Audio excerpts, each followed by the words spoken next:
హైదరాబాద్లో కూడా ఇప్పుడు కాక్రోచ్ జనతా పార్టీ ఈరోజు ధర్నా చౌక్లు నిరసనలు చేపట్టారు. ధర్మేంద్ర ప్రధాన్ రాజీనామా కోసం పరీక్షా విధానాలు మారాలని చెప్పి రకరకాల వ్యవస్థలన్నీ మారాలని చెప్పి వీళ్ళు చేస్తున్నటువంటి దేశవ్యాప్త నిరసనలు ఈరోజు హైదరాబాద్, బెంగళూరులోనైతే చేపడుతున్నారు. మరి ధర్మేంద్ర ప్రధాన్ రాజీనామా చేయాలి, మంచిదే. మీరు ఈ నీట్ పరీక్ష విషయంలో ఇంత ఇది చూపిస్తున్నారు కదా, ప్రేమ. నేను ఆ నీట్ పరీక్షను కూడా విమర్శించాను. అంటే అది ఏదైతే లీక్ అయిందో వాళ్ళకి ఖచ్చితంగా బాధ్యత వహించాలి, వాళ్ళు ఖచ్చితంగా దానికి జవాబుదారీతనంగా ఉండాలని చెప్పాను. కానీ మరి పంజాబ్లో వైట్ కాలర్ యూనివర్సిటీని బ్యాన్ చేయాలని వీళ్ళు ఎందుకు మరి ధర్నాలు చేయరు? ఢిల్లీ దగ్గర ఎర్రకోటలో జరిగినటువంటి ఉగ్రదాడి ఏదైతే ఉందో ఆ ఉగ్రదాడికి ఎందుకు వీళ్ళు వ్యతిరేకంగా ధర్నాలు చేయరు? పహల్గామ్ దాడికి వీళ్ళు ఎందుకు వ్యతిరేకంగా ధర్నాలు చేయరు? పైపెచ్చు పాకిస్తాన్కి సింధు జలాలు ఆపిస్తే ఇక్కడ ఉన్నటువంటి కమ్యూనిస్టులతో పాటు వీళ్ళందరూ కూడా ధర్నాలు చేస్తారు, ఇక్కడ ర్యాలీలు చేస్తారు. పాకిస్తాన్కి నీరు ఇవ్వకపోతే సిపిఎం, సిపిఐ కలకత్తాలో ధర్నాలు చేసాయి, ర్యాలీలు చేసాయి.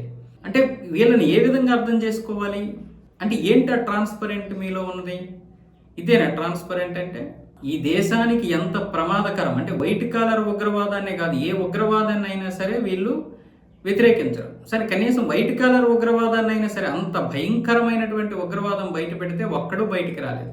డాక్టర్ల ముసుగులు, లాయర్ల ముసుగులు, ఇంతమంది ఉగ్రవాదులు ఉంటే వీళ్ళు మాట్లాడలేదు. పంజాబ్లో ఉన్నటువంటి ఆ యూనివర్సిటీ మొత్తం అదే కదా, మరి దాని గురించి ఎందుకు వీళ్ళు కనీసం ధర్నాలు చేయలేదు, కనీసం ఒక వ్యతిరేకంగా విమర్శించలేదు?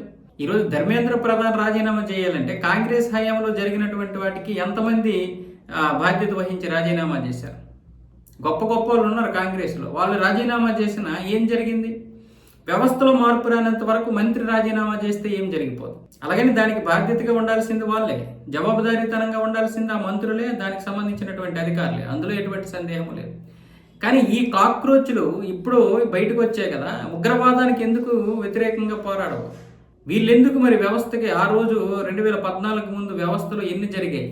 చివరికి పాకిస్తాన్కి, చైనాకి, బంగ్లాదేశ్కి దేశాన్ని తాకట్టు పెట్టేసినా కూడా వీళ్ళు మాట్లాడడం లేదు. ఒకటే రెండా? ఇంకా దారుణాలు, మనకు తెలియని దారుణాలు చాలా ఉన్నాయి. వాటికి ఒక్కడూ ధర్నాకి రాడు, ఒక్కడూ ధర్నా చేయడు. పశ్చిమ బెంగాల్లో ఈరోజు శ్రీరాముడు ఫోటోకి చెప్పులతో కొడుతున్నారు లంజా కొడకలు.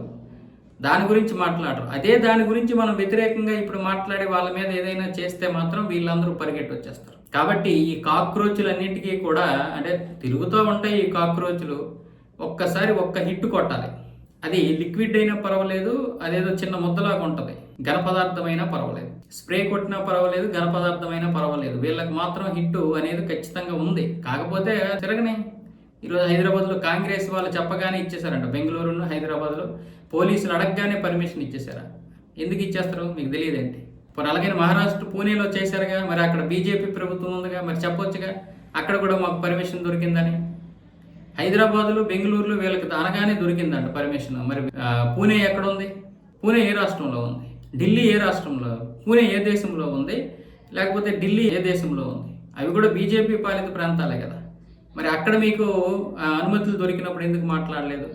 ఇలాంటి పనికిరాని పనులు చేస్తారు కాబట్టి మిమ్మల్ని ఎవడు దేకడు. తొందరగా మీ యొక్క నిజస్వరూపం కూడా బయటపడుతుంది. ఏ ఫండింగ్తో మీరు ఈరోజు ఇవన్నీ చేస్తున్నారో కూడా త్వరలోనే తెలుస్తుంది. మీ యొక్క మాటలు బట్టి అర్థమైపోతుంది మీరు ఎవరి కోసం పనిచేస్తున్నారో, మిమ్మల్ని ఎవరు పనిచేయిస్తున్నారో. అన్నీ 2029 లోపు దొరికిపోతారు, అన్నీ తెలుస్తాయి కూడా.